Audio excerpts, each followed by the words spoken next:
Yer yuzida insoniyat yashashi uchun eng zarur boyliklardan biri bu suv. Har bir tomchisi oltindan ham qadrli bo'lgan ushbu ne'matni tejash bugungi kunda nafaqat iqtisodiy, balki ekologik masala sifatida ham muhim ahamiyat kasb etmoqda. Aholining farovonligi va salomatligini ta'minlashda esa ichimlik suvi ta'minoti va oqova suv xizmatlarining ahamiyati beqiyos. O'zbekistonda ushbu sohani rivojlantirish, aholining ichimlik suviga bo'lgan ehtiyojini muntazam va sifatli qondirish davlat siyosatining ustuvor yo'nalishiga aylangan. So'nggi 8 yilda ichimlik suv ta'minoti va oqova suv xizmatlari sohasiga 27,5 trillion so'm mablag' yo'naltirildi. Shundan 16,5 trillion so'mi davlat hisobidan, 1 milliard AQSh dollari esa xalqaro moliya institutlarining investitsiyalari hisobidan qoplandi. Mazkur mablag'lar evaziga esa 3627 ta inshoot hamda 40,6 ming kilometr ichimlik va oqova suv tarmoqlari barpo etildi. Bugungi kunda ichimlik suv masalasi nafaqat O'zbekistonda yoki Markaziy Osiyoda, balki butun dunyoda global ahamiyat kasb etib kelayotgan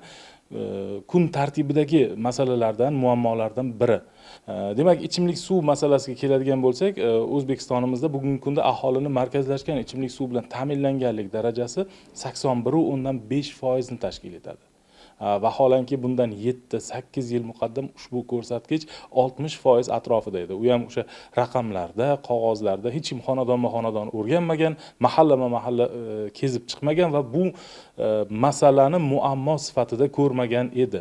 O'zbekiston sharoitida suv resurslari cheklangan. Shu sababli aholining suvdan oqilona foydalanishi kelajak avlodlar taqdiriga bevosita ta'sir qiladi. Oddiygina kundalik odatlarimizni o'zgartirish orqali biz butun jamiyat uchun ulkan foyda keltirishimiz mumkin. Agar mamlakatimizdagi har bir fuqaro bir kunda atigi 1 litr suv tejasa, 1 yil davomida 370 ming nafardan ortiq insonni ichimlik suvi bilan ta'minlash mumkin. Suvni tejash faqat iqtisodiy foyda emas, balki kelajak oldidagi mas'uliyatdir. Farzandlarimiz ham suv ne'matidan foydalana olishlari, shaharlarimiz yashilligi va ozodaligi bugun bizning unga bo'lgan munosabatimizga bog'liq.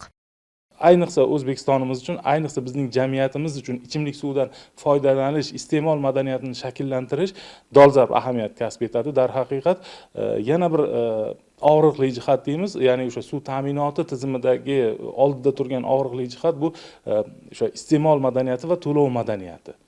Aholini suv ta'minoti korxonalaridan bugungi kundagi qarzdorligi 600 milliarddan ortiq va bu jarayonlar davom etyapti. O'sha qarzlarni to'lash, o'sha qarzdorlikni so'ndirish masalalari, lekin bu juda qiyin. Darhaqiqat, aynan aholini markazlashgan ichimlik suv bilan ta'minlash borasida respublikamizda so'nggi 7-8 yil ichida juda katta, kolossal, yirik hajmdagi ishlar amalga oshirildi. Barcha hududlarimizda, respublikamizning barcha hududlarida mega loyihalar shakllantirildi. Buni o'sha insonlarni hayoti, kayfiyati, farovonligidan ham bilsak bo'ladi. Ayniqsa, birinchi navbatda agar xonadoningizda suvingiz bo'lmasa, barcha rejalaringiz barbod bo'ladi. Buni tan olib aytishimiz kerak. Har bir insonni, har bir xonadonni, har bir o'sha oilani farovonligi, xotirjam yashash avvalo sanitar holati bilan bog'liq uni. Joriy yil avvalida aholining markazlashgan ichimlik suvi bilan ta'minlanganlik darajasi 74% ga yetgan. Buxoro viloyatining Olot va Qorako'l tumanlarida 275 ming aholi ilk bor ichimlik suvi bilan ta'minlandi. Salomatlik uchun juda muhim bo'lgan ichimlik suvi sifati va xavfsizligini ta'minlash asosiy maqsad hisoblanadi. Birlashgan Millatlar Tashkilotida shunaqa tahlillar bor. Ular o'sha oyga, quyoshga qarab tahlil qilmaydi, ular aniq prognozlar bilan tahlil qiladi. 2050-yilga borib deyapti, Markaziy Osiyo aholisi 100 million kishini tashkil etadi. Undan 50 millioni o'zbeklar bo'ladi deyapti. Demak, inson omilining ortib borayotganligi, suv zaxiralarining kamayib borayotganligi va ekologiyamizning hamin qadar bo'lib borayotganligi bizda suvga nisbatan munosabatni keskin, ya'ni revolyutsion o'zgartirishni talab etadi. U ham bo'lsa, transport vositasini ichimlik suv bilan yuvmaslikka, gilamlarimizni yuvmaslikka, bo'lar-bo'lmasga asfaltga ichimlik suvini sepmaslikka chorlab qoladi.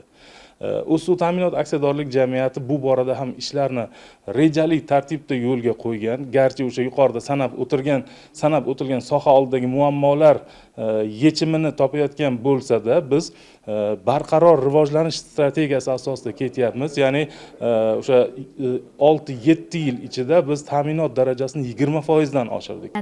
Suv bu hayot. Uning bir tomchisini ham isrof qilmaslik insoniylik va vatanparvarlik burchimizdir. Agar millionlab insonlar bir vaqtning o'zida ozgina tejamkorlik qilsa, natijasi butun mamlakat va kelajak avlod uchun ulkan bo'ladi.